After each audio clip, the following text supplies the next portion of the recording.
Vamos a analizar otro asunto, en este caso que tiene que ver con Donald Trump y sus políticas migratorias. Nos acompaña Emilia Simison, profesora en política latinoamericana en la Universidad Queen Mary de Londres. Emilia, bienvenida. Muchas gracias.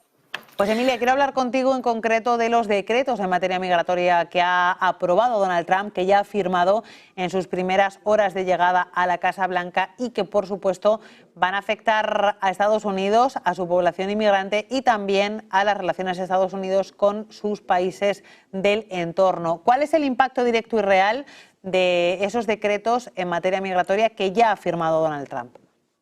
Sí, bueno, el efecto es bastante distinto, depende del decreto, ¿no? Y una cosa que creo que es importante resaltar es el hecho de que está haciendo todo esto por decreto. Digo, por más que tiene apoyo del Congreso, está decidiendo hacer de esta manera que es más rápida porque, bueno, fue muy fuerte en toda su promesa campaña, habló en la inauguración de esto, así que es algo con lo que está empezando, digamos, y muy rápidamente tomó medidas. En términos de la emergencia nacional y el cerrar la frontera sur, hay varias cosas que tienen que ver con eso, que van a tomar más o menos tiempo. Yo creo que en términos de efectos inmediatos, lo primero que tiene efectos como se terminó este programa que permitía sacar estos turnos para tener la entrevista para pedir asilo, que lo hacía mientras que estaban en otros lados, ¿no? Pero era muy difícil conseguir esos turnos, se conseguían, y con la cancelación de esto, la gente que tenía turnos ya no los tiene. Entonces eso implica que hay mucha gente que queda como de nuevo en un limbo, digamos, en este sentido. Esto también es importante ver cómo va a afectar lo que es la relación con México, ¿no? Porque si bien Sheinbaum no está muy a favor, obviamente, la presidenta de México, de varias de estas ideas de quédense en México, pero también salió a hablar, a decir que van a recibir por cuestiones humanitarias a la gente que tenga que quedarse ahí o que la deporten. Entonces, eso como lo más inmediato. Y después pasó otras medidas que el efecto va a ser más lento. Una cosa que me parece interesante para que estemos atentos y veamos cómo evoluciona es este intento de eliminar el derecho de ciudadanía por nacimiento para la gente que no tiene padres estadounidenses. La medida está basada en una interpretación de la Constitución, que es un poco controvertida. De hecho, ya ni bien se hace el anuncio, empiezan los desafíos legales contra esa medida.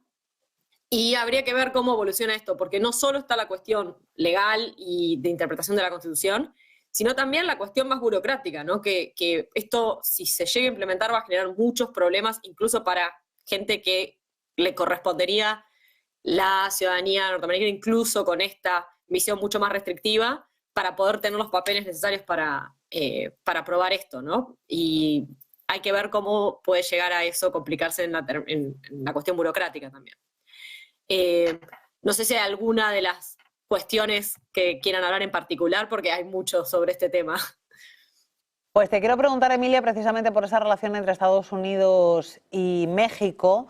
Lógicamente, uno de los asuntos clave en esas relaciones son los aranceles, pero no solo los aranceles, también las políticas migratorias. Claro. Hemos visto a Claudia Sheinbaum intentando hoy de nuevo tender puentes y hablar de que las negociaciones están sobre la mesa, pero te quiero preguntar hasta qué punto no solo los aranceles, sino también la política migratoria va a tensionar las relaciones entre México y Estados Unidos. Sí, o sea, la relación va a seguir siendo muy tensa, no se aflojó demasiado ni siquiera con la administración de Biden, si lo vamos a ver, digamos, en muy profundidad, pero hay una cuestión ya discursiva durante la campaña, que ahora la estamos viendo en hechos, de mucha más oposición.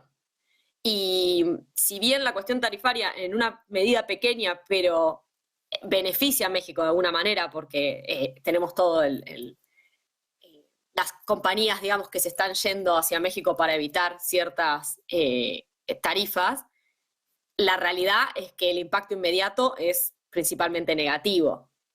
Y tenemos un gobierno relativamente nuevo también en México, que está todavía posicionándose en muchos aspectos, entonces también hay es muy importante para Sheinbaum cómo reacciona a esto, no solo por la cuestión internacional, sino también por el apoyo que tiene que mantener y construir dentro de su país. Creo que la cuestión esta de qué es lo que pase con muchas de estas amenazas de deportaciones va a ser muy importante. Y también qué va a pasar con la gente que está esperando ahí para ingresar, ¿no? Lo que les decía al principio, esto de que se termine este programa, por ejemplo. Bueno, eso a México le genera muchísimos inconvenientes, digamos. Por más que la política oficial hoy, hay que ver cómo continúa, de Sheinbaum sea aceptar y permitir que esa gente se quede en México hasta que se resuelvan, digamos, sus situaciones migratorias.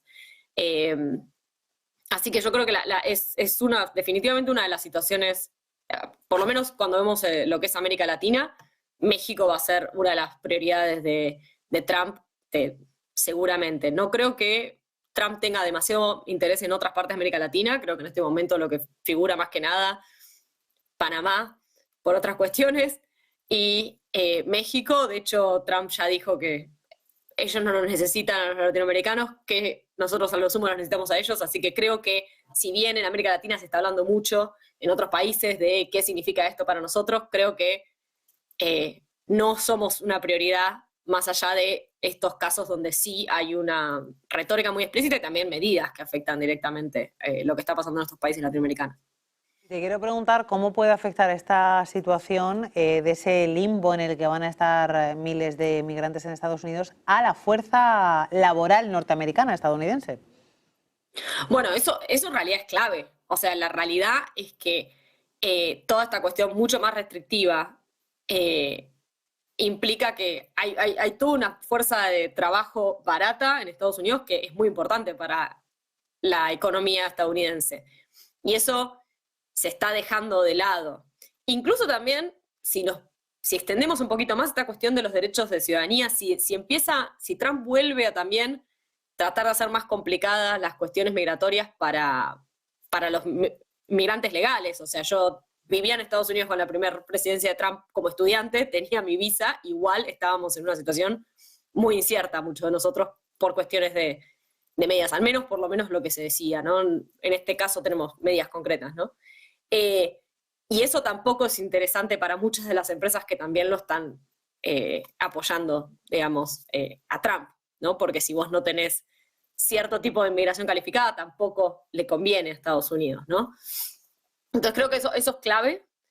El tema es que yo no creo, por una cuestión logística, que las deportaciones puedan ser tan masivas en el inmediato plazo, ¿no? Hay que ver qué va a pasar en el mediano plazo. Y ahí sí, si llega a suceder algo más en ese sentido, y aparte, si deja de ingresar un flujo como el que está ingresando, sí vamos a empezar a ver efectos en el mercado de trabajo, pero yo no creo que eso suceda rápidamente. Pues así nos vamos a despedir. Muchísimas gracias por este análisis que hemos hecho contigo. Ha sido un placer recibirte, Emilia Simison, profesora en política latinoamericana en la Universidad Queen Mary de Londres. Gracias. Gracias.